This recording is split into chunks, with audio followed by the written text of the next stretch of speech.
Hey, what's up, y'all? Thanks so much for joining me on another processing tutorial. In the next few videos, we're going to look at how we can create the illusion of motion. And we're going to do this by keeping our camera totally stationary and just moving things along the z-axis to create this illusion of things kind of moving around, rather than actually creating a real virtual world and moving our camera around this entire world that we've created. So for this video in particular, we're going to take a look at how we can make this sort of basic TRON floor using just very simple code to generate a bunch of lines. So let's get started and make a new sketch. We'll say void setup, void draw, and let's make our size 640 by 480 and use the P3D renderer so that we can use the z-axis to move things forward and backward in our sketch. Now, I'm going to think about this sketch sort of in terms of like latitudes and longitudes, right? So latitudes are the lines on the map that are horizontal, and longitudes are those lines that are vertical. And in our example code that I just showed you a moment ago, you have some static content and some dynamic content, right? The static content is all of those longitudes, all those vertical lines, and the dynamic content, or the content that's moving around, is all of those horizontal lines. So let's start with the easy stuff. Let's deal first with our static content and look at how we can make some longitude lines. So I'm going to say,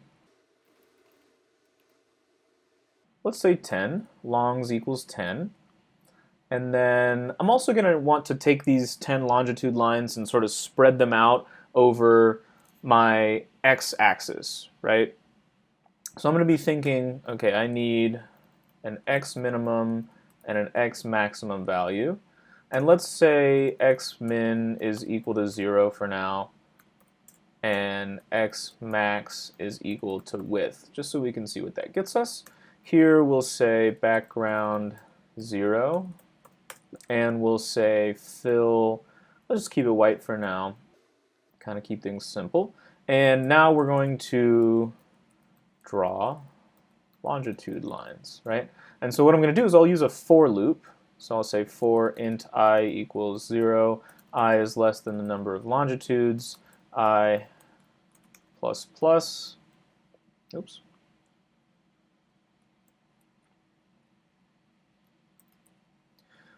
Then what I'm going to do is calculate the x position for each of these lines. The y and the z positions are going to be pretty predictable, right? The y position for all these lines is just going to be height, because you want all these lines to be right on the floor of your display window. And the z positions, we are going to start from the front of the window and go back some amount, which we'll call horizon actually. So let's say horizon equals, so let's go back 1,000 pixels into the display window. So negative 1,000. So then I can come in here and I can say float x equals map I, which goes between 0 and longs minus 1, between x min and x max. Then I can say line between x, and the y is always going to be height, and the z for the first point is at 0, the front of our display window. And then this will be the same, x height, and then the z value for the endpoint here is going to be the horizon. Okay, so let's run our sketch and see what we get. Oh, it's because I said fill, not stroke. Okay, cool. So now this is looking a lot more like what I was expecting. But you can see that it doesn't quite look like the floor. It looks maybe like a little rug or something, right? There's just too much blank space on either side of it. So what we need to do is maybe make the x minimum less and the x maximum more.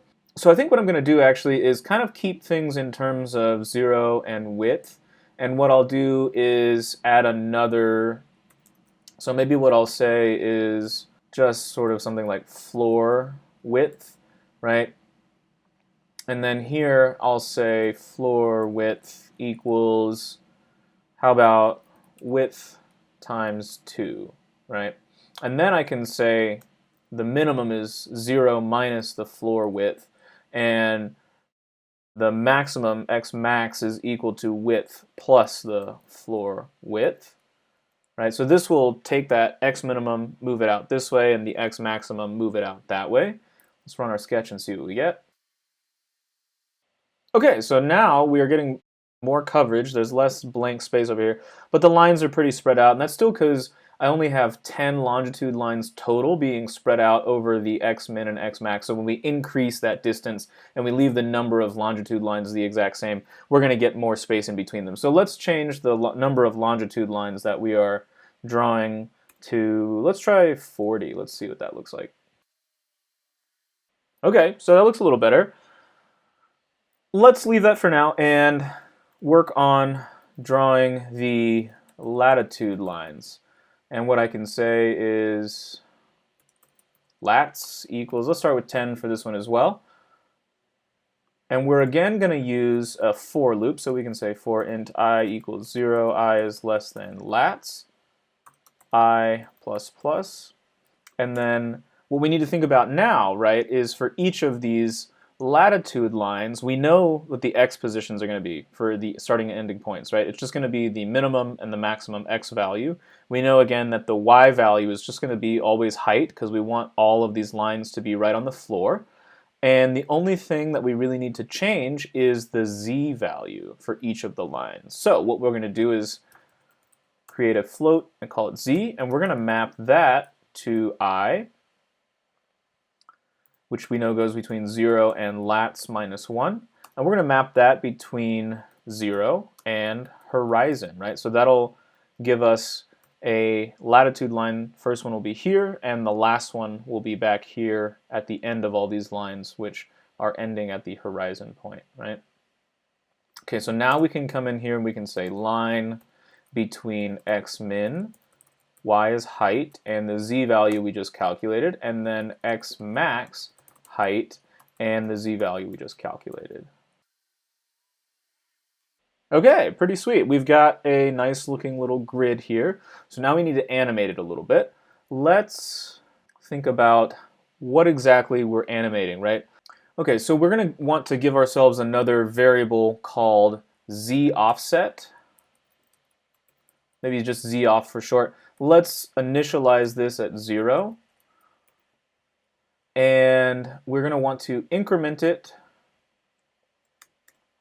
every time we run through our draw loop. And we need to actually add the z offset to the z position of our latitude lines here. Let's run the sketch and see what we get. Okay, nice. So now we've got sort of this illusion of motion. We can see all these latitude lines are coming toward us, but the illusion kind of breaks down, right? Because as we move this grid of latitude lines forward, right, they're no longer covering the back of the floor here. So we need to actually limit this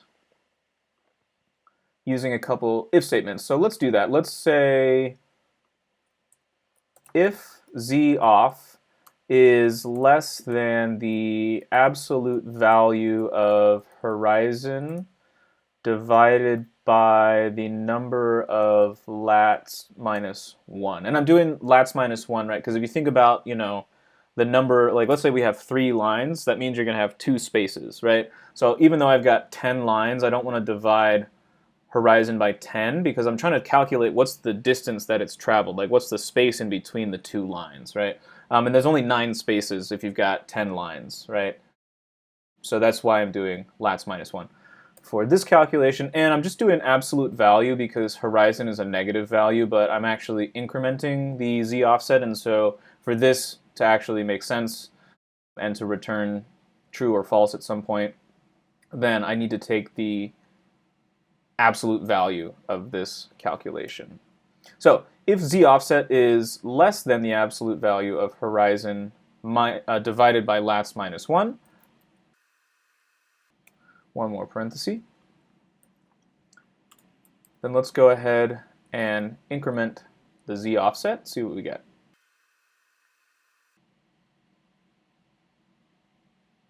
Okay, sweet. So now we've got our latitude lines simply just moving forward. until they've covered the distance of one of the spaces in between. And so now what I should be able to do is just come in here and I can say else, right? So if this is no longer less than, if it's equal to or greater than, I guess in this case, right?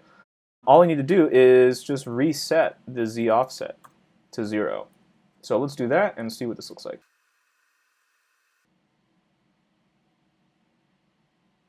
Okay, cool. So that looks like a pretty good loop. There is still one issue with the illusion, right? And that is that the horizon line moves forward as this grid moves, and so we kind of lose the horizon, which we don't want. So what we can do is we can just come in here and we can say draw horizon line, right? And that'll be very simple. We just say line. This needs to go between x min height and the z is always going to be horizon because we just want the one on the very end. And then we'll say x max height and horizon.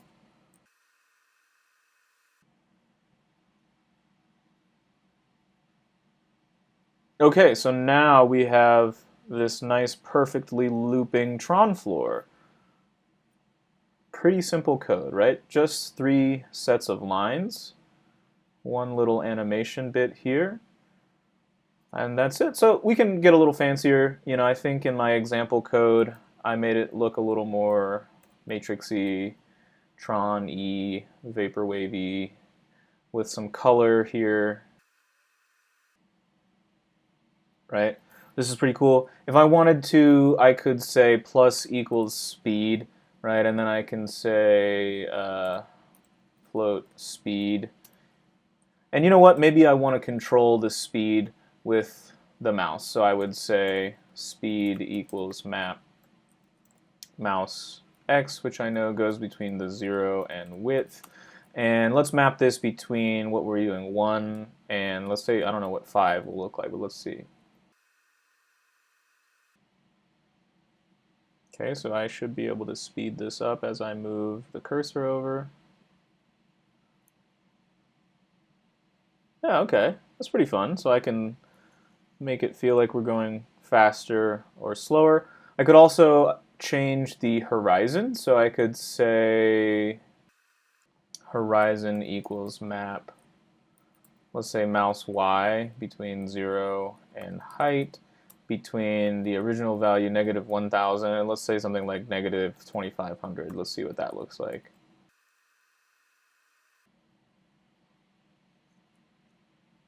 Ooh, that's kind of fun. So I can make the floor go bigger or look longer. I can make that horizon look like it's further out or closer. And you can see actually if I have my horizon gets further away, some of this negative space or this empty space kind of becomes apparent the further I drive that horizon point away. So, I would either then need to kind of tie in the floor width to the horizon, so I need to make those related, or I can just, if I have the computational power to spare, maybe I just draw more lines all the time so that I don't have to worry about it. Let's see what width times 4 does for us. Okay, so that seems like it's giving us that full floor coverage no matter what. And I can slow it down and speed it up. So this is just a few ideas to get you started on experimenting with making this basic Tron floor your own. Please join me in the next video where we take a look at how to make an endless tunnel illusion.